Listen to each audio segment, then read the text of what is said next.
So good morning, everybody. Hope everybody's well. Welcome to the week. We've been speaking last week about this idea of, as you know, the wall. We spoke about this concept yesterday as we related it to the story of the spot last week, as we related it to the story of the spies.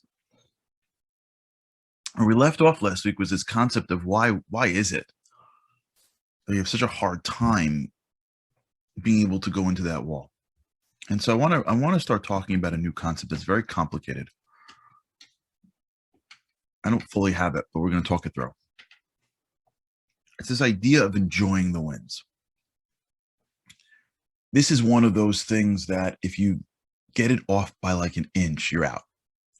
You know, there are things like this where a little bit to the right, a little bit to the left, you're off. You got to hit the bullseye and you got to work to like find your spot and then keep on moving it to the bullseye. Because if you live a few degrees to the right or to the left of this bullseye, but if you multiply it by the trajectory, you're out. And this is the concept of enjoying your wins. You see some people that they win once and like we never forget it. You know what I'm talking about? Like they win once. And like everyone, they talk about the win. Whether it's they did something good or they were, rewarded something once. And it just, everybody knows about it. They keep on bringing it up. It never ends. Then you see other people where they're doing amazing things and like, forget that they don't say anything, like they don't even recognize it. This comes a lot when I get emails from incredible parents. There are some like real heroes out there. Challenging lives, challenging relationships, challenging children, challenging financial situations. And these heroes are like holding the family together. And they don't appreciate their wins. They don't really understand that getting through the day was like more challenging than winning a Super Bowl. And there weren't 50,000 people cheering for them. And so because they don't appreciate their wins, they go to bed feeling like they're nobody. Wake up the next morning and feel like I'm not like everybody else because it looks like everyone else has it together. But no one really has their circumstance. So the effort they exerted to get to just regular was heroic. But they don't have that vision. And so as opposed to waking up in the morning and being like, it's hard, but like I'm a Navy SEAL. They wake up in the morning, they're like, it's hard and I'm not enough. We spoke about this a while ago with people that are recovering. But they also don't realize that I find the people that recover from addiction, they don't fully understand the heroism because they're just getting back to where everybody else was. But they're not like everybody else. This concept of enjoying our wins, it's complicated because if you put too much on yourself, you're really knocking God out. A lot of the power that we have comes from God, right? That's where our power derives from. It's from the divine that's within us. Our abilities are God-given. If you put nothing to it, you don't have any strength. So when you go up against the wall the next time, as opposed to knowing that past that wall is this incredible taste of victory, and so it gives you the motivation to get through the wall, you don't have anything. All you have is pain or pain. I remember when I was trying to be more active in long distance running. And like, I remember like when you'd hit that wall, literally, that's what, for those who run, that's what they call it. They call it the wall. There's no wall, but they call it, you hit the wall. And I remember every time I'd go on a run, I'd hit a wall, whatever the wall would be, whenever I pushed myself. And I remember in my head saying to myself, like, when you hit this next marker, when you hit this place that you're going towards, whenever you hit this milestone, you're going to enjoy it so much. You're going to be able to walk off the end. I'd be running in my neighborhood and I'd have in my my app where I'd want to be done with, and I'd hit my wall and be like, okay, I'm done, and my app would be like, no, you're not, like you still got like a mile to go. I'm like, a mile? Are you kidding me? I can't even drive a mile, but with the strength I have left. And all I'm thinking is, in a mile from now, I'm still going to be lost in my neighborhood, so that I'll walk it out. So the feeling of walking in where I was running, knowing that I hit my goal, is so enjoyable that I kept on thinking about that feeling. When I ran in those races, the feeling of crossing a finish line, the feeling of, if you go work out, I'm just using physical examples. The showering when you're done with a tough workout, a feeling of you're done. One time I had a trainer for a little bit. I had a buddy of mine who was a trainer. So he's like, come, I'll work out with you. So he worked out with me a little bit. And then at the end, he would stretch me. If you've ever been stretched by a trainer, it's awesome. Like that feeling of being like stretched at the end. There's a win. There's a moment where you appreciate what you've done. There's a moment where the work sort of settles in. You're not ready for the next thing yet. You're not like patting yourself on the back. You're not like raising your hand in triumph.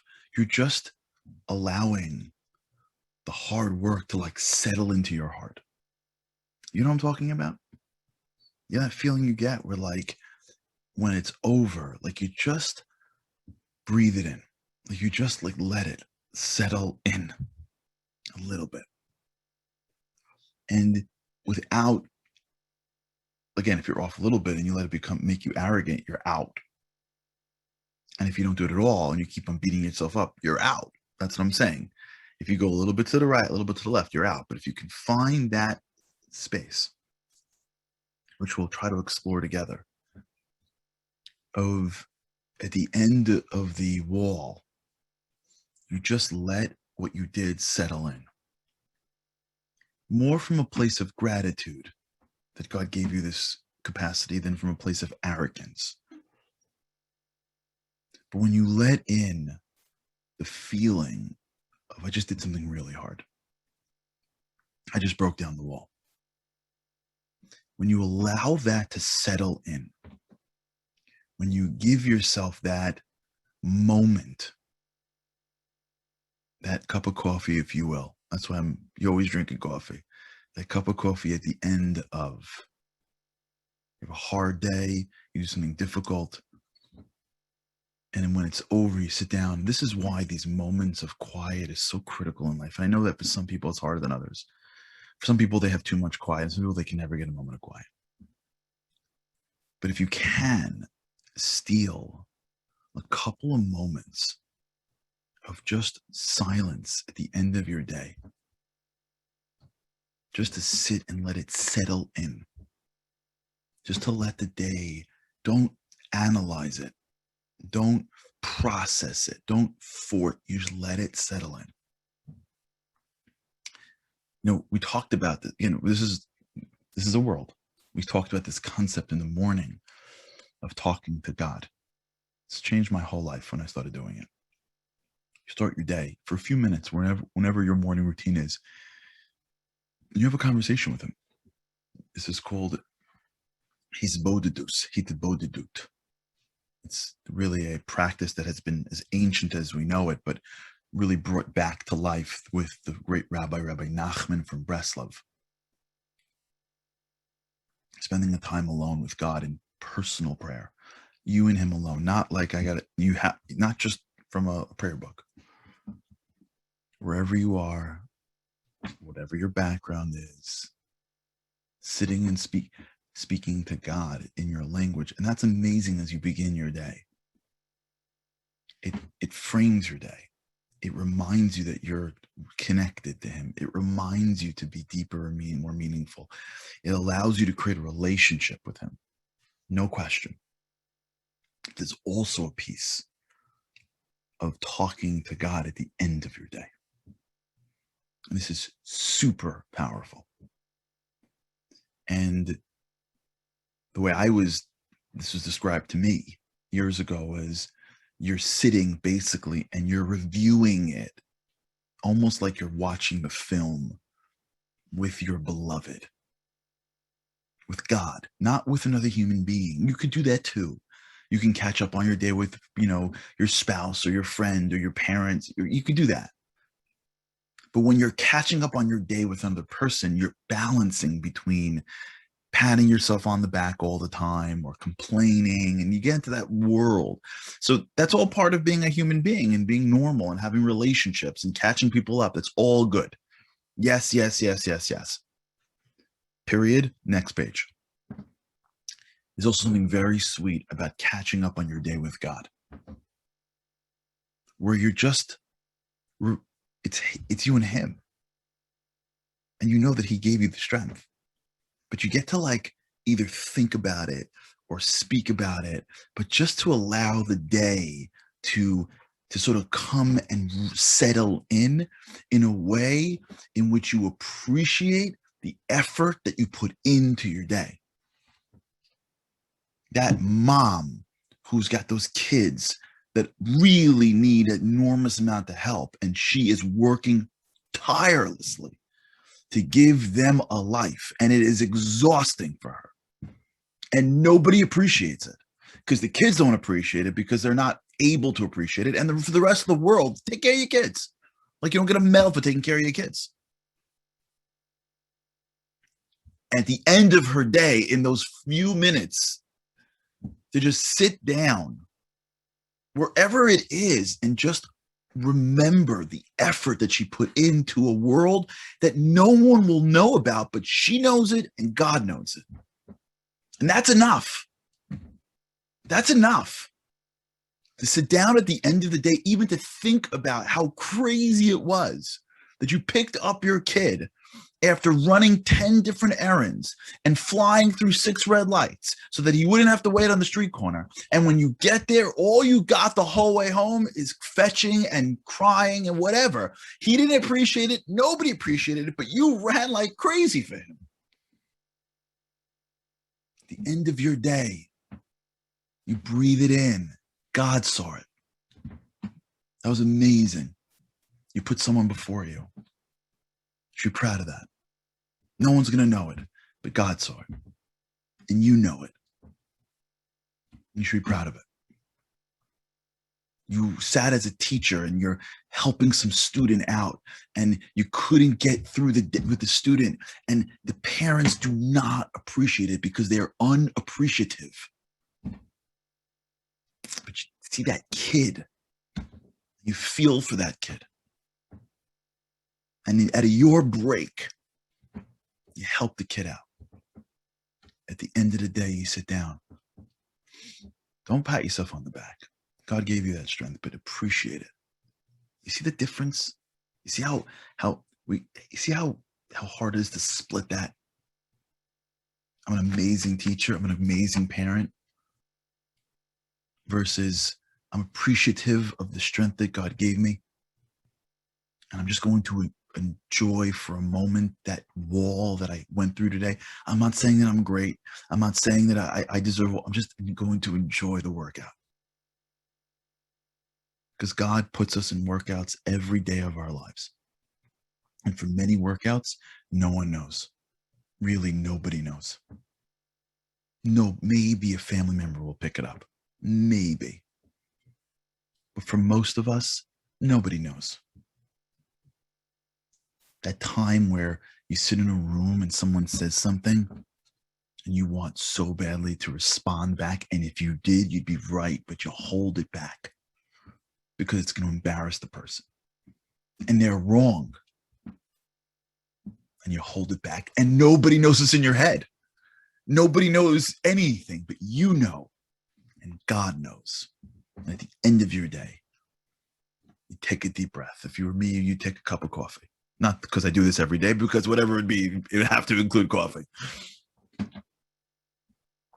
If you could just take out coffee and put in whatever you drink, a tea, a couch, I don't know, wherever it is that you could end your day, in bed as you're falling asleep. How about that? That's an easier one.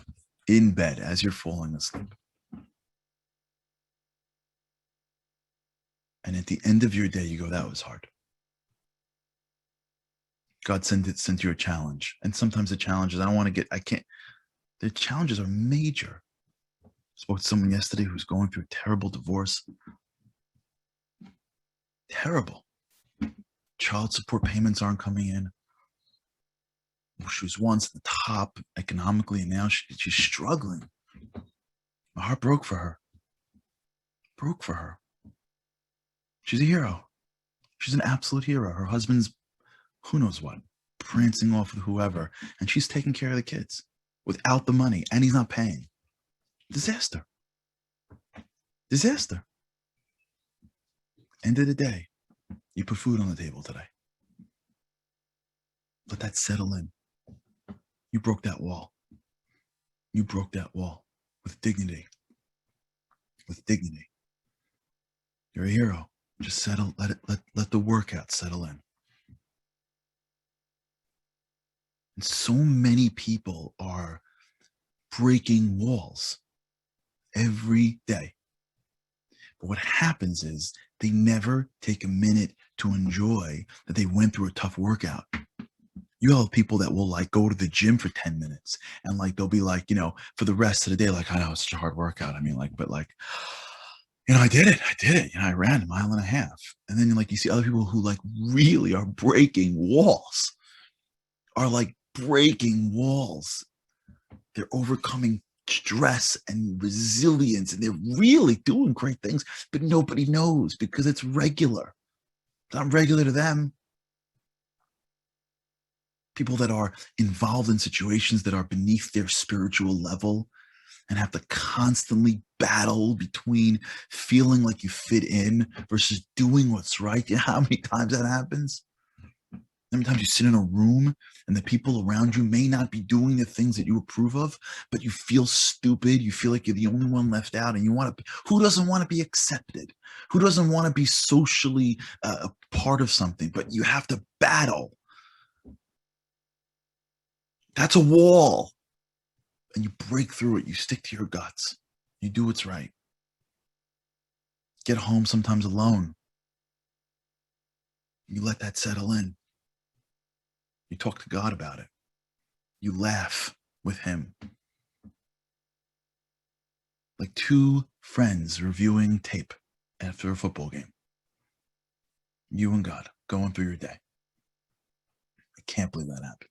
We got through it. The more you let the day settle in, what will happen is your brain will start to pick up on real pleasure. There is very little things in this world that gives you more pleasure than overcoming challenge. Overcoming challenge is at the height of everything in the world that we want. That's why we watch sports. That's why we watch underdog movies. That's why we love stories of the rags to riches. It's all connected to tapping in that incredible pleasure of overcoming challenge. And when you look for it in every day of your life, and you take a moment at the end of the day, time to think, time to act. At the end of the day, you just let it settle in. You don't got to force it. You don't got to raise your hands in victory. You got to let yourself realize that you spend so much of your day overcoming challenge. That feeling starts to create neuro connections that looks for this challenge, that upgrades your pleasure and says, I want more of that. I want to go to bed at the end of every night and feel that. I want to feel that feeling of success, real success. So the next day that you're in front of that wall, you have more strength because you know you're going to the bed at the end of the night. And you want that so badly. You've started to create a whole world of neural connections that exists right behind that. Well, okay, we'll talk about this. All right, everybody, just begin this. If you can tonight, try it. Try it. End of the day, cup of coffee, in bed, whatever. Let the day settle in. You and God. All right, we'll talk about it. Have an amazing day. And with God's help, I cannot wait to see you again mañana.